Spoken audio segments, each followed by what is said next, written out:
बहुत बहुत स्वागत है आप सभी का हमारे चैनल दिव्य बिहार में। मैं हूं सोम सिंह और आप सभी देख रहे हैं दिव्य बिहार। जैसे कि आप सभी जानते हैं, कुछ दिनों बाद ही रामगढ़ प्रखंड में चुनाव होना है और अभी जैसे जैसे ठंडी बढ़ रहा है अपने ठंडपन को लेकर, वैसे वैसे ही रामगढ़ राजनीति का जो अड्डा माना जाता है, वैसे अभी रामगढ़ में एक भूचाल सा दिख रहा है प्रत्याशियों के बीच। हालांकि जिला पार्षद कैंडिडेट हो, मुखिया कैंडिडेट हो, अलग अलग पंचायतों के सबके बीच अभी हम लोग हैं जिला पार्षद कैंडिडेट के रिप्रेजेंटेटिव के साथ। नाम है रवि।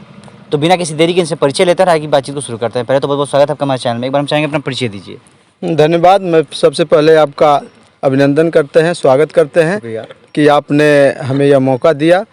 मेरा नाम रवि सिंह यादव है और मेरी पत्नी जिला पार्षद रामगढ़ भाग 3 से चुनाव लड़ रही हैं, जिनका नाम राधिका देवी है। और मेरे पिताजी जो स्वर्गवासी हो चुके हैं, आजीवन इस पंचायत मोहर पंचायत के मुखिया रहे हैं, जिनका नाम स्वर्गीय रामदयाल सिंह यादव है।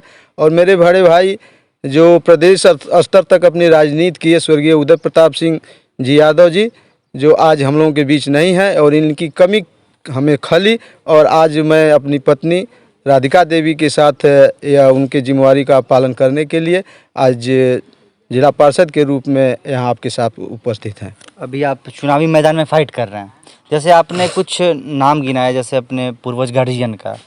आप शुरू से ही राजनीति परिवेश में आ रहे हैं, वो चीज़ें कहीं ना कहीं जेनेटिक होती हैं ब्लड में, उसका किस तरह से आपको लाभ होता है? ऐसा है कि जब भी कोई पृष्ठभूमि तैयार होती है सामाजिक स्तर के रूप में, तो उसका आने वाली पीढ़ी ज़रूर उसका लाभ लेती है। बिल्कुल।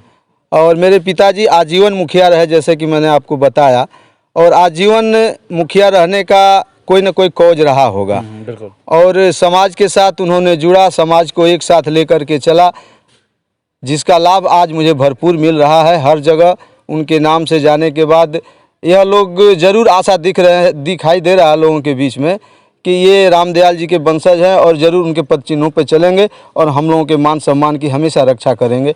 इस तरह का लाभ मुझे हर जगह मिल रहा है, जिसका कारण ये है कि आज मैं इस दौड़ में सबसे आगे चल रहा हूँ। अच्छा, जैसे आप बताएं कि आप जहाँ पे जा रहे हैं आपके पिताजी के नाम से आपको पहचाना जा रहा है, आप अभी राजनीति कर रहे हैं, एक नेता वाली है जो कि एक कह लीजिए वोकसबाजी, बड़ा लोग आजकल नेता इसीलिए बन जा रहे हैं और चुनाव में खड़े हो जा रहे हैं कि हमें लोग नेता समझेंगे, तनी भाव पानी मिलेगा, देहाती भाषा में कहा जाए तो आप जहाँ जाते हैं कि ये आपको दिमाग में नहीं आता है कि यार हम चुनाव लड़ रहे हैं तो हमके लोग पहचान, हमारे बाबूजी के नाम से कहाँ पहचानता है? ऐसा कुछ नहीं है। जो भी व्यक्ति अगर अपने पूर्वज को की याद को छोड़ देता है, वह कहीं का नहीं रहता है और मैं उसको हमेशा अपने पास रखता हूँ। अच्छा। और ऐसे मैं इस राजनीतिक जीवन से अलग हट करके स्पोर्ट्स के जीवन के साथ रहा, बच्चों के साथ खेल के साथ जुड़ा रहा और उसमें भी मेरी भी पहचान कुछ एक स्तर पे है। अच्छा। लेकिन अपने पिताजी, अपने बड़े भाई स्वर्गीय उदय प्रताप जी के पद चिन्हों पे मैं चलने का संकल्प लिया और मुझे कहीं नहीं दिख रहा है कि उनके नाम लेने के बाद मुझे कोई दिक्कत होगी। तो गर्वान्वित महसूस होता है कि नहीं हम अपने पिताजी और भाई जी के नाम पे चल रहे हैं तो है बेस्ट कहीं ना कहीं? जी, ऑफकोर्स ऑफकोर्स। अच्छा, अभी आप प्रचार प्रसार कर रहे हैं क्षेत्र में, क्या उम्मीदें आ रही हैं क्षेत्र से? मुझे तो बहुत अच्छा रिस्पांस मिल रहा है, क्योंकि लोग देहात में कहते हैं कि बांस की खूंटी में बांस ही जन्म लेता है और ये बच्चा स्वर्गीय रामदयाल सिंह के परिवार से आता है। इसके ऊपर अगर किसी तरह की जिम्मेवारी दी जाएगी तो बाखूबी यह निर्वहन करेगा। बागडोर संभाल लेंगे रामगढ़? यस, बहुत बढ़िया। अच्छा,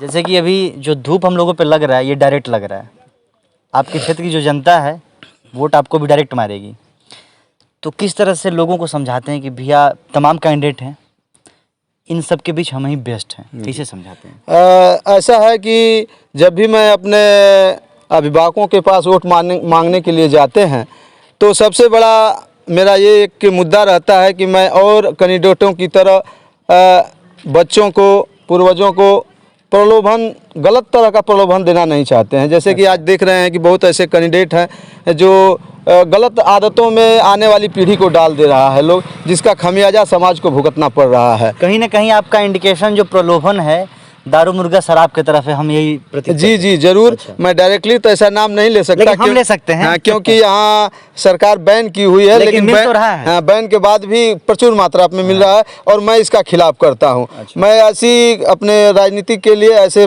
आने वाली पीढ़ी को आग की लपेट में नहीं झोंकना चाहते हैं। और यही एक मान लीजिए आपके सफल नेतृत्व की जो कि एक धाक नज़र आती है कि आप इन सारी चीज़ों का बहिष्कार करते हैं। यदि आप जिला परिषद बनकर आते हैं अपने रामगढ़ प्रखंड का, क्या कुछ नया करने की कोशिश करिएगा अपने क्षेत्र में? सबसे पहले तो मैं एक चीज़ लुप्त होती जा रही है, अभिभावकों का मान सम्मान धीरे धीरे खत्म होता जा रहा है। नया जनरेशन जो भी आ रहा है और अभिभावकों का मान सम्मान को ताक पे रखते जा रहा है। मैं उसकी कोशिश करूंगा और खासकर बच्चियों के लिए मैं विशेष फोकस करना चाहूँगा। अच्छा। क्योंकि बच्चियाँ आने वाले समय में हम लोगों के देश की भविष्य बनती जा रही हैं। कोई भी ऐसी कंपटीशन नहीं है जहाँ बच्चियाँ सामने ना हो और अव्वल कर रही हैं। हाँ, अव्वल कर रही हैं। उनसे गार्जियनों का मान सम्मान बढ़ रहा है। हालांकि उस रूप में मैं बच्चों को भी फोकस करूंगा कि देखो, हालांकि अगर देखा जाए पॉइंट ऑफ व्यू अगर स्पोर्ट्स से, तो आपका जो रामगढ़ क्षेत्र है एक तो फॉरवर्ड बेल्ट है और ऊपर से मतलब बहुत इधर से जो कि स्पोर्ट्स में आते हैं लोग, नवयुवक कह लीजिए, बच्चियां कह लीजिए, सब लोग अग्रसर रहते हैं। जी जी जी ऐसा है कि यहाँ स्पोर्ट्स जन जन में व्याप्त है। अच्छा। और स्पोर्ट्स एक ऐसा नशा है यहाँ कि चाहे वो बच्चे हों या बच्चियाँ हों, उनको थोड़ी सी मार्गदर्शन की आवश्यकता है। अगर थोड़ा सा मार्गदर्शन दिया जाए नशा और बढ़ सकता है, और नशा बढ़ सकता है। और राज्य स्तर पे नहीं, नेशनल स्तर पे, इंटरनेशनल स्तर पे भी इस जगह का नाम रोशन कर सकता है। उसके लिए हमको तराशने की ज़रूरत है, उसको व्यवस्था देने की ज़रूरत है। अच्छा, चलिए, कहीं ना कहीं ये चीज़ें सुन के रामगढ़ प्रखंड की जितने भी जो नवयुवक हैं, नवयुवती हैं, वो ज़रूर चाहेंगे कि आप जीते और उनके हित में ये सारी चीज़ें हों जो स्पोर्ट्स से रिलेटेड हैं। आपके साथ कुछ लोग जो हैं हम उनसे बात करना चाहेंगे। क्या नाम पड़ेगा आपका? राजेंद्र सिंह। क्या करते हैं आप? किसान हैं? किसान है। अच्छा, अभी आप प्रचार प्रसार कर रहे हैं, तमाम कैंडिडेट हैं, इनके बीच आपको यही क्या सटीक लगे कि क्या है हम रवैया बाबू के प्रचार प्रसार करें? ऐसा कि इनके अंदर जो है समाज के स्तर पर इनका सबके लिए प्रेम बराबर है। अच्छा। इनके यहाँ जात पात या भावना इनके अंदर नहीं है, इसलिए हमने इनके साथ जुड़ने का काम किया। और देख रहे हैं कि ये आगे भविष्य में भी बढ़िया काम करेंगे। और इनकी प्रत्याशी जो राधिका देवी हैं, उनसे हमने खुद जिस तरह आप इंटरव्यू ले रहे हैं, मैं उनका इंटरव्यू लिया हूँ। अच्छा। उनसे मैं पूछा हूँ तो सारी बातें जितनी हमसे पहले जो मैं नहीं जानता उस चीज़ को बताई है हमसे। क्षेत्र से रिलेटेड? जी, क्षेत्र से रिलेटेड। मैं गांव पूछा कि किस गांव में जाना है आपको, प्रोग्राम किस गांव का है, उस गांव का नाम बताई उन्होंने। तो हमने कहा कि नहीं, ये सफल है और अपने जीवन में नेतृत्व सफल कर लेंगी, सफल कर लेंगी नाम। ठीक है, वो तो नेतृत्व सफल कर लेंगी, उनके रिप्रेजेंटेटिव ही हैं। कहीं इनका मन बढ़ गया तब क्या करिएगा? नहीं, इसके विषय में भी मैंने पूछा है। अच्छा। कि आप जिला परिषद जब होगी, बाई यदि आप चेयरमैन हो गई, दावेदार हो गई, चाहे जो भी है, आप आगे बढ़ेंगी तो आप अपने पति से सलाह लेंगी कि जनता से सलाह लेंगी? तो बोली कि मैं जनता से सलाह लेकर जो भी काम करूँगा। चलिए, यही देखिए, यही पॉइंट हमें चाहिए था। और जो चीज़ें होती हैं, एक असल दर फैक्ट कहा जाए आप, तो यही होना भी चाहिए कि कहीं ना कहीं आप महिला कैंडिडेट हैं, ठीक है, रिप्रेजेंटेटिव हैं, लेकिन डिसीजन खुद जनता के थ्रू लेना चाहिए। क्या नाम पड़ेगा आपका? मेरा नाम जगदीश नारायण सिंह है। जगदीश जी। और मैं जो कैंडिडेट हैं, कैंडिडेट के रिप्रेजेंटेटर हैं? हाँ, रिप्रेजेंटेटर हैं, वो मेरे छोटे भाई हैं। अच्छा। और उन्होंने बताया कि जैसे आपको बताया कि मेरे पिताजी आजीवन रहे। आप इनके सगे भाई हैं? मैं उनके सगा बड़ा, उनका मैं बड़ा भाई हूँ। अच्छा। और जब 77 का चुनाव हुआ था, उसके बाद कर्पूरी ठाकुर की जब सरकार बनी थी और यहाँ के स्वर्गीय सच्चिदानंद सिंचाई मंत्री थे, तब मैं उनका प्राइवेट सेक्रेटरी था।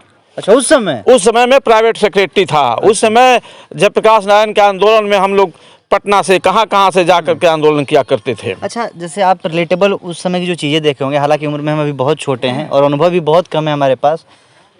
इस समय ये जो प्रचार प्रसार कर रहे हैं और जो क्षेत्र में प्रचार प्रसार चल रहा है और उस समय जो चलता था, दोनों में बदलाव क्या है? जी, दोनों में बदलाव है। उस समय में प्रचार प्रसार चलता था, इतना आदमी लोगों के पास पैसा नहीं था, इतना आदमी नहीं था। कैंडिडेट खड़ा हुआ, कैंडिडेट को आदमी नाम सुन लिया, ये आदमी है, ऑब्जर्व कर लिया है, पार्टी के नाम पर है, लोग अपने आप जुटते चले जाते थे और वो संघर्ष होते जाता था। और अभी क्या हो रहा है? अभी भी उसी तरह से है। अच्छा। अभी भी जैसे मान लीजिए कि हम लोग जहाँ क्षेत्र में घूम रहे हैं, जिस गांव में जा रहे हैं, क्योंकि हमको तो 50 वर्ष से गांव छोड़े हो गया, लेकिन जिस गांव से जा रहे हैं, सिर्फ ये लोग जानता है कि कान्हे के कहाँ के लोग रहने वाले हैं, तो कान्हे के। तुरंत आदमी बोलता है मुखिया जी के परिवार का। हाँ, जैसे आपने अभी इंडिकेट किया कि गाँव छोड़े हुए काफ़ी टाइम हो गया, नाम एक रहता है आदमी का, भले गांव में रहे चाहे ना रहे, कार्यों के बदौलत। तो अभी जाते हैं तो उस नाम का इनको कहीं ना कहीं छोटे भाई को लाभ होता है। जरूर लाभ होता है, क्योंकि मेरे साथ के पढ़ने वाले लोग कुछ डायरेक्टर हुए, कुछ एसपी हुए, कुछ डीएसपी हुए, कुछ दरोगा हुए, वो लोग तो रिटायर होके आए हैं, तो सब में मुझे फ़ोन करते हैं। मुझे फ़ोन उन्होंने किया कि अरे भाई, छोटा भाई तुम्हारा रिप्रेजेंट कर रहा है, तुम कहाँ हो? अच्छा, तो मैं 6 तारीख को आया यहाँ, क्योंकि मैं बाहर आता। मनोबल बढ़ा सके भाई। हाँ, भाई का मनोबल बढ़ा सके। भाई के साथ साथ जो जनता है, अच्छा अच्छा। वो कैसे इनको रिप्रेजेंटेटिव बनाएगी हमारा पिताजी अच्छा, का। देखिए गांव देहात में एक कहावत है कि भाई भाई में ना पटेला। पटेल आप लोग के खूब पटेला, नहीं पटी तो हम अमेरिका छोड़ के जा काहे खातिर नहीं थी। चलिए, यही चाहिए भी। काहे कि हमारे कहीं बेटा बनो अमेरिका में बना। अच्छा। उनका बार बार आवता चिट्ठी कि आप आ जाइए, आ जाइए। हम कहनी भाई तोहरा से इम्पोर्टेंट ये रवि बाना, भाई बना। भाई बाना। पहले जनता बा, पहले क्षेत्र बा, एकरा बाद तोहरा के यहाँ आवे के बा, ओकरा में चिंता करे के बात नहीं खे। घबरा मत। घबरा मत। अच्छा, चलिए। हालांकि जे तर आपके भाई साहब जोन इत्मीनान रखले बाना कि आप आइले बानी तो चुनाव निकाल के जाई, उम्मीद बा। हम कुछ नौजवान से बात करना चाहेंगे, आगे आइएगा। क्या नाम पड़ी? धीरेन्द्र कुमार यादव। क्या करते हैं? क्या करते हैं, प्रचार में गाड़ी चलाते हैं। अच्छा, मतलब कार्य ड्राइवरी का करते हैं आप? थोड़ा और आगे आ जाइए। अभी जिसे प्रत्याशी महोदय ने इंडिकेट किया कि जो प्रलोभन वाली गलत चीज़ों को हम नहीं इंडिकेट करते हैं, कहीं सुने के मिल बा कि कहीं आवार जवार में कहीं ऐसा प्रलोभन मिलत हो? ऐसा कोई सुन के नहीं। अभी सुने के नहीं मिला, अब मिली तब मिली तब देखा पहुंचल जी खाए पिए। नहीं, ऐसा कोनो बात थोड़ी बा। है मालिक, क्या दिक्कत बा? नहीं नहीं, ऐसा कोनो बात नहीं। अच्छा, देखिए रुपया पैसा भी बटाता है, भले कोई इनकार करे। एक दिन 2 दिन 3 दिन पहले कुल कांड होता है, हम लोग भी जानते हैं, सब जानता है। तो मिलेगा तो रख लेंगे। ऐसा कोई बात नहीं है, हम लोग जिधर हैं उन्हीं के पास रहेंगे। अच्छा, खुल के? हाँ, खोल के। तो मान लीजिए वो देखने थोड़े जा रहे हैं आपकी, ये ले रहे हैं नहीं ले रहे हैं, रख लीजिएगा, चुनाव बाद काम देगा। नहीं नहीं, ऐसा कोई बात नहीं। अच्छा, नहीं देगा? नहीं। चलिए, निष्पक्ष रूप से वोट करना चाहते हैं जी। क्या नाम पड़ेगा आपका? मेरा नाम रामधनी सिंह यादव है। मैं रिटायर्ड उप निरीक्षक हूँ। अच्छा। ग्राम तरोइया का रहने वाला हूँ। देखिए, आप भी कहीं ना कहीं सरकारी प्रोफेशन से जुड़े हुए। बिल्कुल। और जो दरोगा जी लोग का होता है भाव, थोड़ा सा सब लोग घबरा जाता है देखे कि पर्दे चलाने कटिए, पर्दे मरबे करिए। वैसा काम ही होता है। अच्छा। उनको ऐसा कर्तव्य मिला है। इसलिए जरूरी भी है, अभी रामगढ़ शासन की हनक होनी चाहिए। रामगढ़ प्रखंड से ये अभी अव्वल आ रहे हैं। हाँ, तो क्या लग रहा है? इसलिए मैं इनको चुना हूँ कि इनकी पृष्ठभूमि जो है ये राजनीति से रही है। जो आदर्श इन लोगों को मिला है, जो इन लोगों के पूर्वजों ने सिखाया है, उसी को ये आगे बढ़ाना चाहते हैं। अच्छा, उसी आदर्श पर आगे बढ़ना चाहते हैं। आपके पास देखिए एक प्रचुर मात्रा में अनुभव भी है। हाँ, बिल्कुल। तो आप अपने अनुभव के तहत और कैंडिडेटों में जज किए कि आखिर हम इनका समर्थन कर रहे हैं, हो सकता है इनसे कोई और अदर बेस्ट हो। हाँ, वो भी विचार किए। ऐसा नहीं है कि नहीं हम आंख मूंद कर इन्हीं का समर्थन कर रहे क्या हैं, conclusion क्या लेकिन निकला? इनके अंदर सकारात्मक जो है, जो भी सोच है सकारात्मक है। जमीन से जुड़ी है। ऊर्जा आता है सकारात्मक हाँ, वाली। हाँ, बिल्कुल सकारात्मक। ये काम करने की इनके अंदर हवस है। जैसे ये काम करेंगे। आप लोग सिविल लाइन में थे जी। जैसे, सॉरी आप लोग में आप थे जी। उस समय होती हैं चीजें, काफी चीजें पेंडिंग होती हैं। हाँ। और अभी भी पेंडिंग चले आ रहा है। तो जैसे पेंडिंग काम ये है और ये सत्ता में आ जाते हैं, तो क्या एज अ सलाहकार, एज अ वोटर क्या इंडिकेट करेंगे कि पहले किस क्षेत्र में कार्य करें? क्षेत्र में घूमेंगे, क्षेत्र की जनता इनको समस्या बताएगी, अपने स्तर से जो इनके अधिकार मिले होंगे उसके हिसाब से अपना एक कर्तव्य निर्वहन करेंगे। उम्मीद है कि खरे उतरेंगे? बिल्कुल खरे उतरेंगे, इसी उम्मीद से हम लोग साथ दे रहे हैं। अच्छा, एक बड़ा जेन्युइन सवाल रहता है हमारा, माइंड मत करिएगा दरोगा जी आप पहले। जी, बिल्कुल, बिल्कुल। देखिए, जो ईवीएम का जो बटन होता है बड़ा चिकनापन होता है उसमें। हाँ, हाँ। इनका जो चुनाव चिन्ह क्या है महोदय आपका? मक्का छाप। मक्का छाप, भुट्टा जिसको कहते हैं। कहीं दबाने गया सड़क के दूसरा पे दब गया नहीं, था? ऐसा नहीं सरकेगा नहीं। यहाँ कोई मक्खन वक्खन नहीं लगाया है ना। सटीकता के साथ दबेगा? एकदम सही दबेगा। हाँ, चलिए, और यही चाहिए भी सटीकता के साथ जो चुनाव चिकनाई चिन्ह। वाले हैं उनको वो अलग से पहले ही हट जाए तो कोई बात नहीं। अच्छा, हाँ, वहाँ एकदम सही निशाना पर मारे। जहाँ है वहीं दबना है। बिल्कुल भाई। चलिए, अंत में हम चाहेंगे रिप्रेजेंटेटिव साहब कुछ अपील करना चाहेंगे अपने क्षेत्रीय जनता से? हाँ, क्षेत्रीय जनता से मैं अपील करना चाहते हैं कि आप वैसे कैंडिडेट को चुनें जो आपका मान सम्मान आने वाले समय में भी आपका मान सम्मान बनाए रखे। आप इजी वे में जा कर के अपनी बातें कैंडिडेट से कह सकें। और अगर आपके अंदर कभी गुस्सा है, वोटर के पास या जनता के पास गुस्सा होता है, तो कभी गुस्सा अगर आपके आए तो ऐसे कैंडिडेट के पास जाएं कि अपनी गुस्सा को भी आप इजहार कर सकें और वह कैंडिडेट सादगी के साथ खुन्नस भी निकाल हाँ सके। निकाल सकें और कैंडिडेट उसके खुन्नस को सादगी के साथ सुने और उस पे फिर आगे कार्य करे। अच्छा, ताकि तामाझामी ना हो। ताकि तामाझामी ना हो और आपका और हमारा व्यवहार आजीवन चलता रहे, भाईचारा वाला व्यवहार आजीवन चलता रहे, यही अपील करना चाहते हैं। आपने ये जो लास्ट में पॉइंट आउट एक बात किया कि अगर खुन्नस भी निकालना हो तो आके निकाल सकते हैं। 3 महीने के इंटरव्यू में आप पहले ऐसे कैंडिडेट रिप्रेजेंटेटर हैं जो हमें सुनने को मिला। पहले तो इसलिए एक ताली बजा दीजिए आप लोग। अच्छा लगा आपसे बातें करके। चलिए इस इंटरव्यू को यहीं पर समाप्त करते हैं। फिर मिलते हैं किसी नए क्षेत्र में नए प्रत्याशी के साथ। तब तक लिए देखते रहिए दिव्य बिहार की हर एक खबर एक साथ एक जगह। बहुत बहुत धन्यवाद आप सभी को हमारे साथ जुड़ने के लिए। प्रणाम। Thank you.